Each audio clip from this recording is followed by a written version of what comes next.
Hey everyone, back again. Today I want to talk about Safiya Noble's idea of algorithmic oppression, which comes from her text titled Algorithms of Oppression. Now before jumping into it, hi, I'm David. I try to explain philosophical concepts and ideas in a way to make them accessible to you. So if you're new here, you can go and check out however many hundreds of videos I already have up. If you are new, like, share, subscribe, so you can see videos I release every single week, sometimes twice a week. If you found this on YouTube, you're going to be able to find it in podcast form, pretty much anywhere where you get podcasts. Or if you found this in podcast form, you're going to be able to find it on YouTube if you want the video for that. If you want to help me out, do all those things. You can also help me out monetarily via Patreon or PayPal, but obviously no pressure. And let's jump into this pretty important term that Safiya Noble gives us here. So this, like I mentioned, comes from her text titled Algorithms of Oppression, which I highly recommend. I haven't actually done on here on this channel yet, so if this gets enough likes, I'll go and do it, but until then, I haven't done it. So this term is referring to the ways in which algorithms reflect the basic discriminatory elements of everyday society, which is to say that despite the fact that algorithms and big data are often viewed as being neutral or benign, that is simply just reflecting things or just doing what people tell them, in that fact that they operate at the behest of people, both directly, that is both consciously and unconsciously, they are going to reflect those people's basic beliefs. And if those beliefs happen to be discriminatory ones or ones that contain prejudice, those algorithms, that big data, big information, the internet, are all going to repeat those cycles, are all going to contribute to the same kind of discrimination.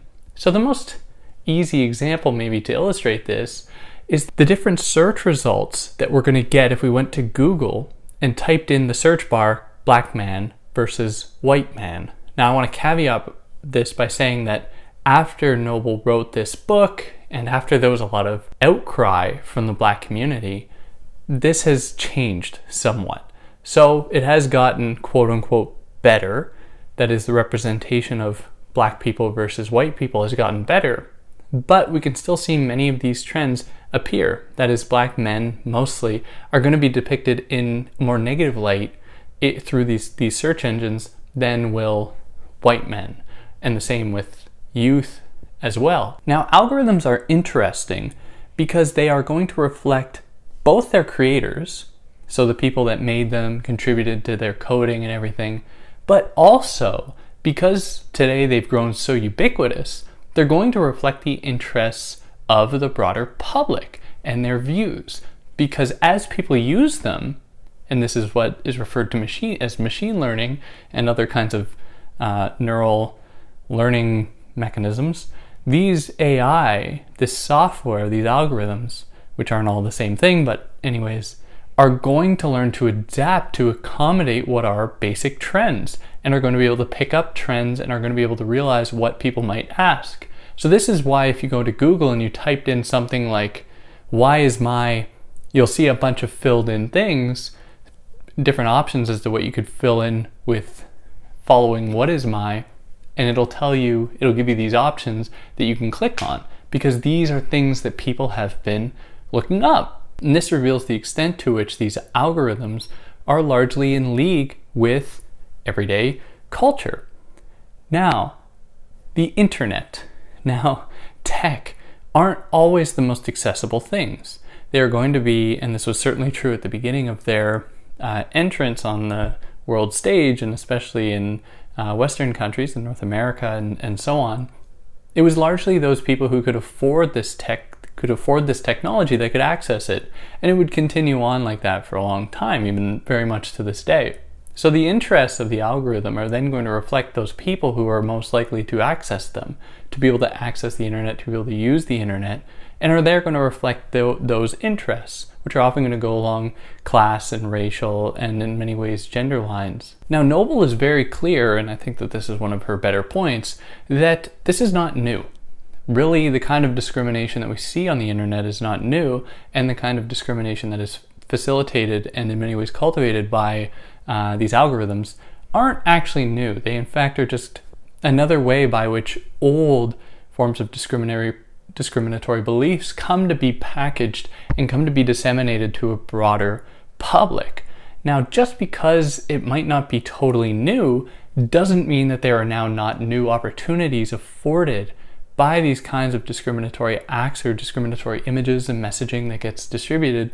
There aren't new opportunities for these discriminatory images and messages to have more deleterious effects and contribute to various cycles of oppression that are going to target largely racial, gender minorities, and so on. And one of the examples that she gives in the book is from a black hairdresser. Now, this woman's name is Candice, and Candice was working in a university town. And Candice describes how at the time when she was working, especially in the early 2000s, the mid to early 2000s, the 2005, 6, 7 era, when people first started to get phones, she found that there was a big reduction in the amount of people that would actually show up at her establishment. And this was largely due as well to the fact that there were there was a reduction of black enrollment at this university, which was produced by a number of other systemic factors. But in any case, she describes the way in which largely white students would be using various apps, and one that we can think of today, like Yelp, for example, but at the time, they'd be communicating online about what the best places to go to were for hairdressing. And because most of them were white, they wouldn't actually go to black-owned hairdressers. And, you know, the kinds of experience that is needed to work on black hair versus white hair, certainly these things are different. So white students would go to hairdressers who were proficient with working with mostly white hair.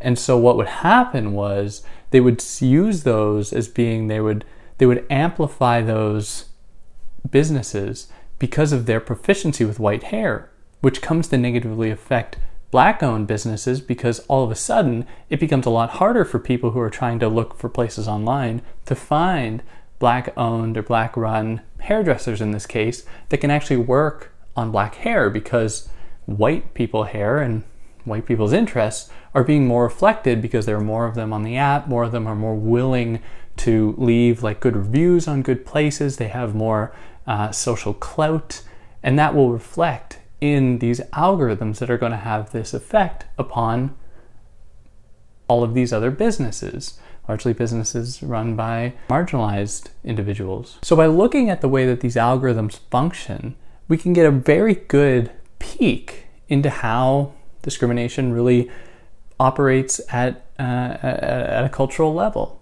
and figure out whose interests are going to be reflected the most.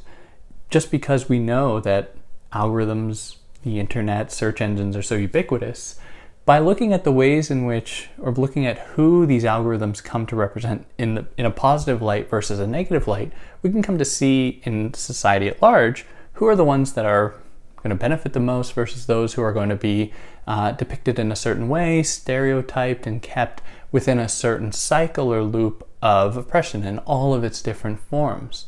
And it's important not to look at technology and say that it is technology contributing to this. Sure, it plays some part and it has to be interrogated for its many negative effects, especially big data gathering, especially the predatory extraction of resources, extraction of data from users, without their consent, and so on. The rendering completely superfluous of gig workers because of the continually diminishing and the continually diminishing condition of workers, forcing people to constantly be leaving one form of employment, causing a lot of turnover, so there's always an ample supply of new workers ready to come into these crappy jobs.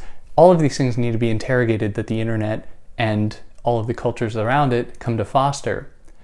But it would be totally wrong to just look at today and say that all of our problems begin with today. And this is something I like to call, and I don't know if anyone else has said this, and if someone has, please tell me and then I can credit them. But I like to call this the Black Mirror effect, where people look at technology as being the ultimate culprit as to what's going on, forgetting that many of the things that technology really depicts in terms of our negative aptitudes is rather just an extension of those historical ones, and it has just provided us or has amplified what has long existed beforehand. So I hope that served as a fair introduction to this term, algorithmic oppression, and how it works. Really, Safiya Noble is without parallel when it comes to this discussion, and I highly recommend you go check that out. But yeah, if you like what I did, like, share, subscribe, tell your friends. Who knows, they might get a kick out of it. And yeah, catch you next time. Take care.